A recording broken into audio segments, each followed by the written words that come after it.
Hi, and welcome to another episode of the Mind Management Mentors podcast.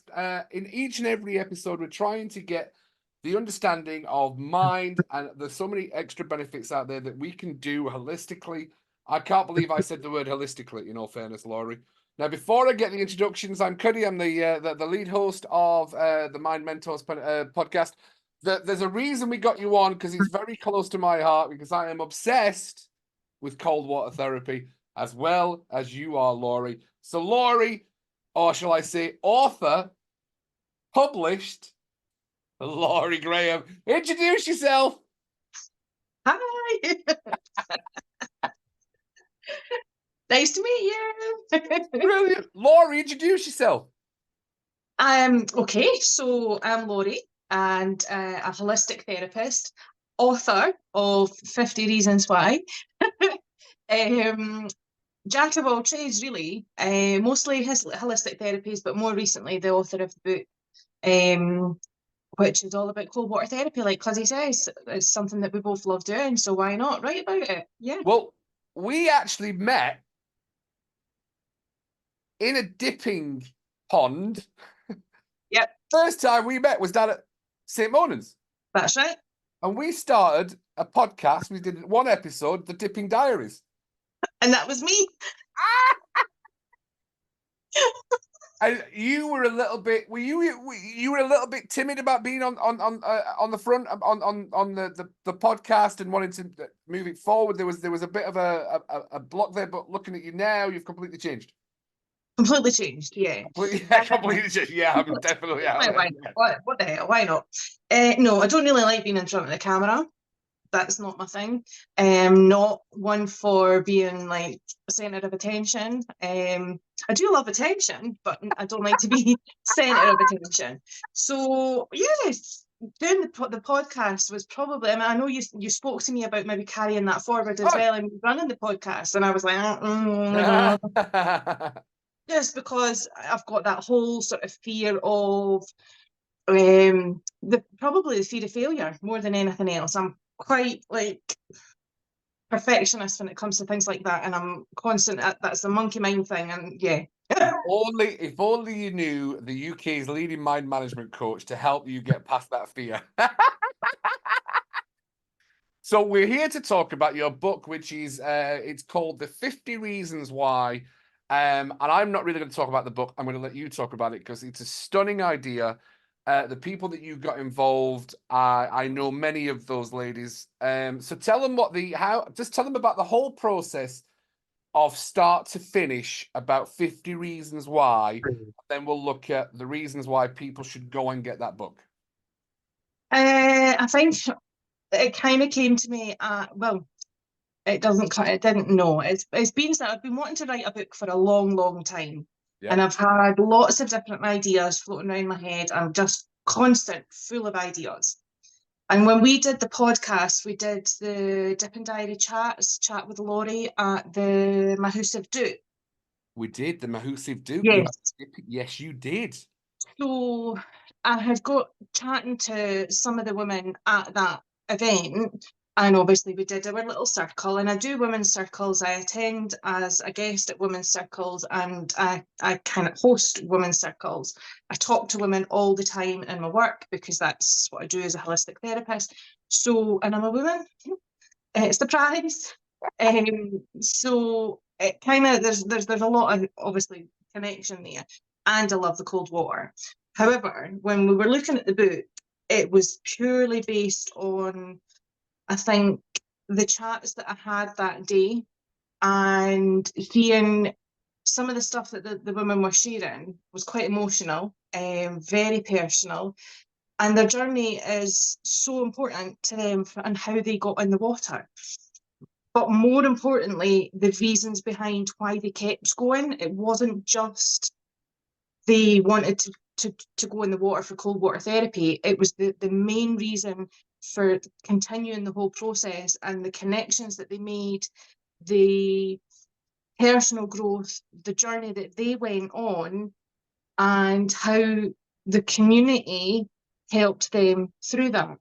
When, I mean, we were having women turning up at, well, men do it as well, obviously, but we were having women turn up at, that's another book, by the way. Yeah. That's another 50 reasons. Women were turning up at these events with zero confidence, had no idea what kind of equipment they were supposed to be using, how they fit, what kind of swimsuit they were going to be wearing.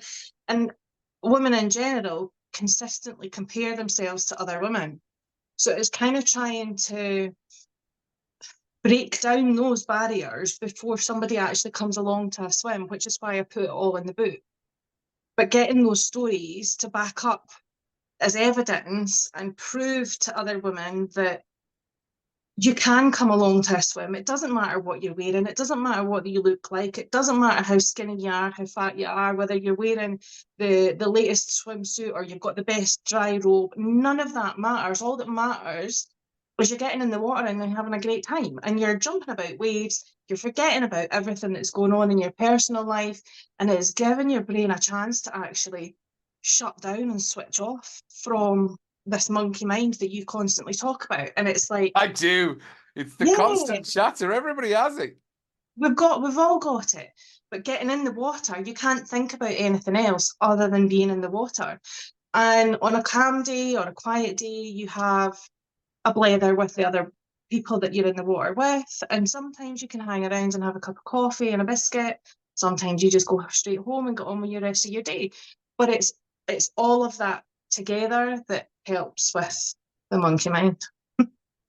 It does, and we I know we love our dipping groups and stuff like that, and I'm a massive believer.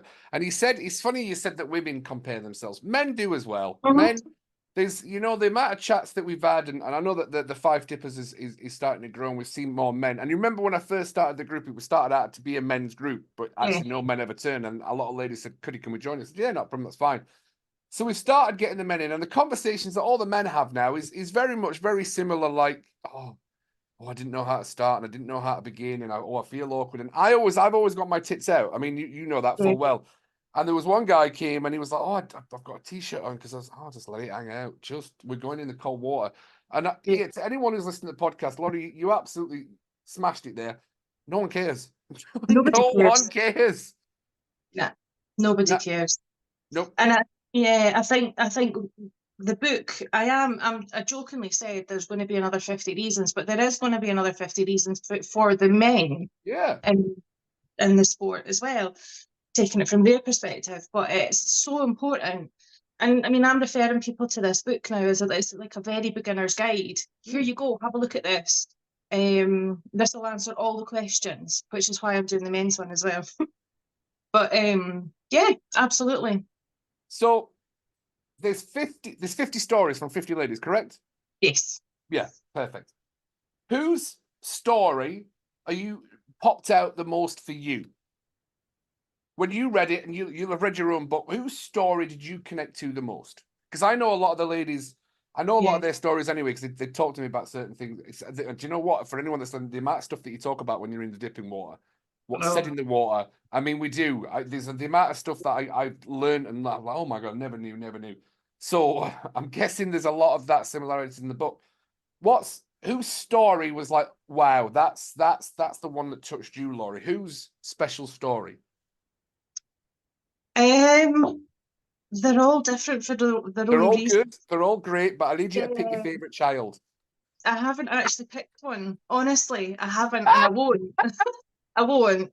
There is one that stood out, but it's not for any particular reason. It's just the way that it was written, from the perspective of, it was like her friend had passed away through cancer.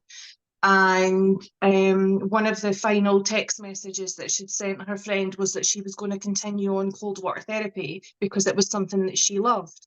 And I think that was the one, if I had to pick one, that would probably be the one that stood out the most, because she'd copied some of the text from the text messages, and it was, I mean, they're all heartfelt, they all do tug on the heartstrings, and you know, they're all lovely and everybody has their own reasons. But yeah, if I had to pick one, it would be that. That's beautiful. That's absolutely fantastic. And the funny, because my jokey side of the brain was going through. Oh, I bet you on those days where it's windy and cold, she's like, oh, can't believe I made that promise. Yeah, absolutely, absolutely. So when it comes to share those tips and share that knowledge of anyone getting new into dipping, what should they be aware of? What would be the top 5 tips that you've probably got in the book as well that you would give to anyone about starting their cold water therapy journey? First thing is just to do it. Yeah. Yeah. Find a group that you're going, you know, that you can, that's local to you, that maybe you know somebody within the group. But hey, if you don't, just ask. Everybody's willing to help. Everybody's willing to help, and everybody's got their own tips and hints for you. But to get you started, I think all you need to do is get yourself a swimsuit, a pair of shoes that you can wear in the water. I recommend toe floats. I know not everybody does. There was a cheeky wink at me there, by the way. I saw the cheeky wink. I've never got it. I tried it for a week and I'm like, nah, I'm not doing it. I know the premise. Yeah, I know, it's fine. Yeah, so shoes, swimsuit, and a toe float, and then something to put on after. So Yeah. that's 4 things, really. Yeah. Mhm. Well, and seeing as we are talking about cold water therapy, what's cold water therapy done for you, Laurie? What's the experience that you take away from your cold water therapy journey? It's built my confidence. Yeah. Big time. It's built. I mean, I'm a self-employed therapist. I've been self-employed for 6 years, but and it takes a lot of confidence to actually go out and do that, to become self-employed. So that in itself is fine. But meeting new people, I'm always quite reserved when I meet new people. I'm always quite reserved about my own appearance, my weight, because I am quite chunky. But yeah. Oh no, I always like you're absolutely adorable, Laurie. You're adorable. You're absolutely But adorable. yeah, no, it's built my confidence in that respect. I'm still a bit body aware, but yeah, it's the going out and meeting new people and meeting complete strangers and having conversations and leading a group of people into the water with everybody looking up to you as the one that's effectively in charge, you know, in control. Not that I am, everybody's responsible for themselves, but because I organise the swims, it's an automatic assumption that I'm kind of the leader, and that's a big responsibility. Mm-hmm. So, but it's built my confidence and all of that. Yeah, absolutely. What made you get into it? I did the Looney Duke at Kinghorn a few years before I actually started dipping. My first dipping experience, proper dipping experience, not just the Looney Duke, was in July 2 years ago. It'll be 2 years this July, with my friends Tracy and Alison. And it had been popping up on Facebook after I'd done my Looney Duke. I was like, I want to do this, I want to do this. And it just kept coming up on Facebook. And I ended up going along with Tracy and Alison to Lower Largo to meet the swans. And we did a full moon dip along there, and we had a fire, and it was absolutely, I've mentioned that in the book as well, actually. It was just magical, because it was like everything turned this amazing shade of purple when the sun went down and the moon came up, and it was really special, really special. And I was hooked after that. Absolutely. What's the because I always talk about that when I'm always getting people in and out of the water, I always tell them it's worse than it's going to be, so that once they get out, they feel better. Yeah. Because they always, for anyone that's thinking about, oh well, I've listened to Cuddy and Alex, Laurie, and I'm like, do I really want to go in the water? Look, it's never as hard as what you think. Mm-hmm. It is brutal, and it will take breath away. Absolutely, it will take your breath away. and the consequences of not warming yourself up properly after it is something you need to be completely aware of. But the feeling you get, because before I started dipping, I'd been looking at people getting nice water, and I was the first person to go, oh, wankers, what are they doing that for? Yeah. Absolute, what are they doing that for?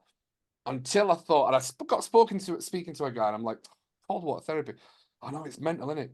It's mental. What they're doing that for? Oh no! So we went for a hike up in Monroe, and we came back down, and I knew of a dipping spot. And I thought, do you know what? I'm going for it. And it was horrible. November, ice cold water in a glen in Scotland, lasted 37 seconds. Story of my life, unfortunately, but lasted 37 seconds.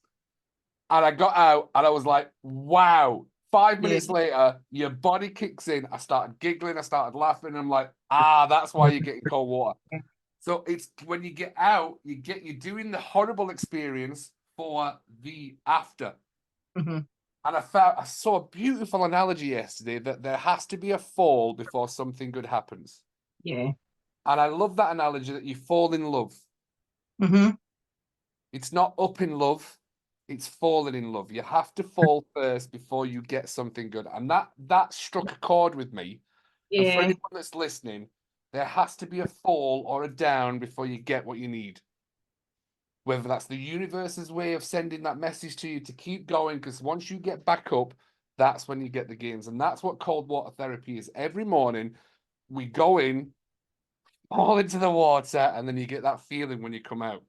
Yeah. And it's such a powerful, powerful thing for anyone who's thinking, shall I get into cold water and all those kind of things? Absolutely do it. So you've got 50 reasons why. Mm-hmm. Part one, it sounds like. Part one.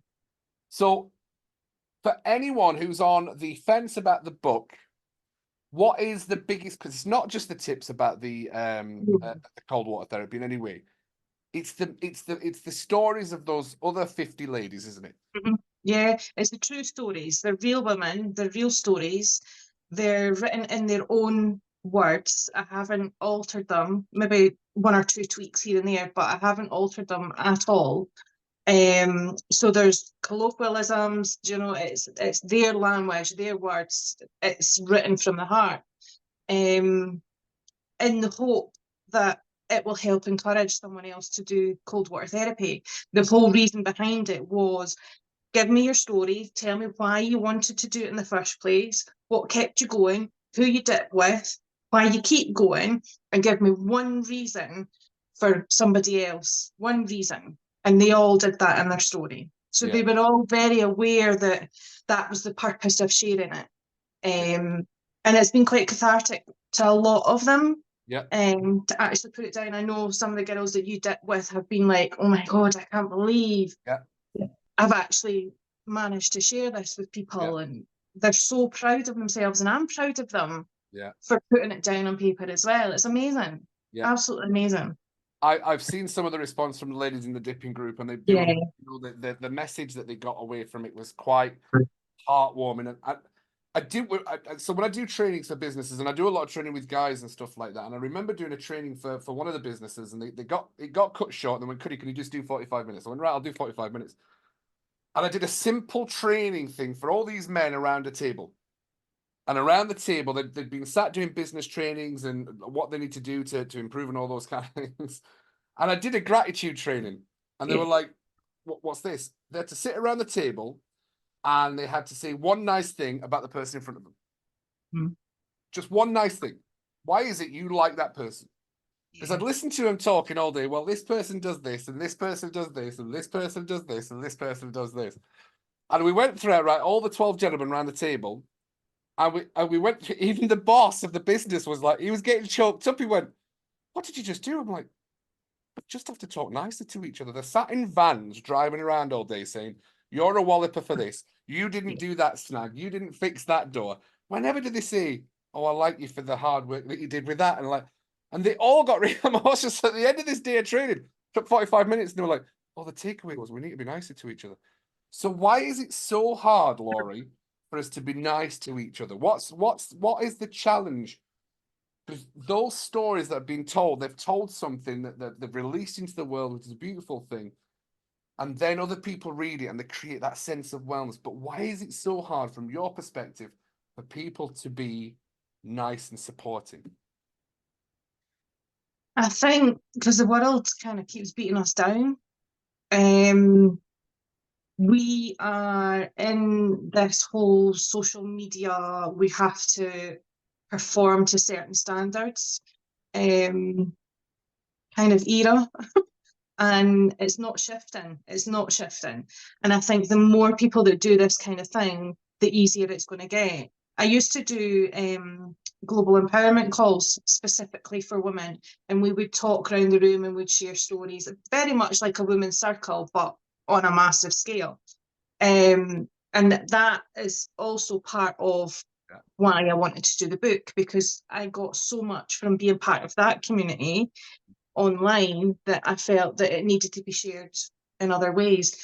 And you know, cold water therapy, you're getting the health benefits as well as the mental health benefits, because obviously it kicks in all your endorphins and you're having a laugh and you're jumping about in the waves and you're doing all that childish stuff, but you're also getting that community that goes with it. You hit the nail on the head.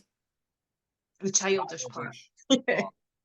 There's something about when we do the splash. I know I get the splash pics and stuff like that. There is something about when we are down in that water and you're jumping around like you did in the water when you were 6-year-old. Mm-hmm. It creates this sense of childlike wonder, makes Mm-hmm. you realize that every wave we get hit with, we can stand up to it. Yeah. That is life.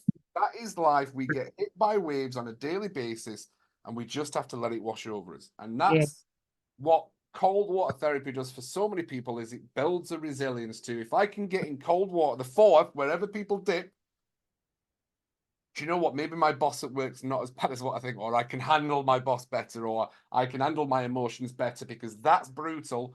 That's not brutal. And that's what we're always trying to pass on with how cold water therapy works for everyone. Mm-hmm. So, Laurie,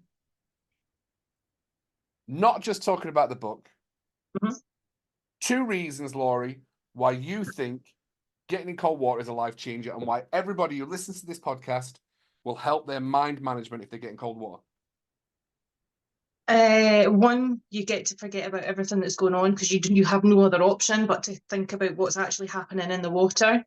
And 2, the actual health benefits, 100%. I benefit from it with my arthritis. I have lots of inflammation going on, and it helps calm that down. So menopause, arthritis, hormones, all the good stuff, all the good stuff. Perfect. 2 reasons why we should buy the book. 1, because it's an awesome book. And yeah, it's got, I mean, it is a very beginner's guide. It's got lots of tips and hints about how to get started, what you need equipment wise. There's a few bits of information about contraindications. There's dangers, there's tides, there's weather, there's, you know, lots of information, very basic information to get you started. If you want to learn more, then you can go on and learn more, and you can do courses. There's also a list of groups, mostly based around Scotland, I have to say. But yeah, go for it. Just go for it. Fantastic. Laurie, it's been an absolute pleasure having you on the podcast. Thank you very much, Cody. It's been an absolute pleasure being here. Absolutely. I will see you in a future dip, I'm sure, as always. Tell everybody about your group, the name of your group. We are the 5 Floaters, and we float in Seafield and Kirkcaldy. Always gets a laugh. The 5 Floaters. I can't help but Always gets a giggle. laugh. Yep. The 5 Floaters. As always, I love it. Thank you so much, Laurie. Let me sign off. Thank you very much for listening to the podcast. Your comments are always welcome. Thank you very much for all the feedback. We're getting a few comments on the YouTube and everything. I'll always try and reply. As always, if it's in the mind, it can be managed. Make your mind a priority. And there's 50 reasons why to get into cold water. And that book is available with Laurie Graham. It's available on Amazon, is it not? Amazon, yeah, definitely. Amazon. And the audio book is coming soon. And I think there's going to be a podcast to follow. Do the podcast, do the podcast. As always, big love from Cuddy, and I will see you on the next podcast.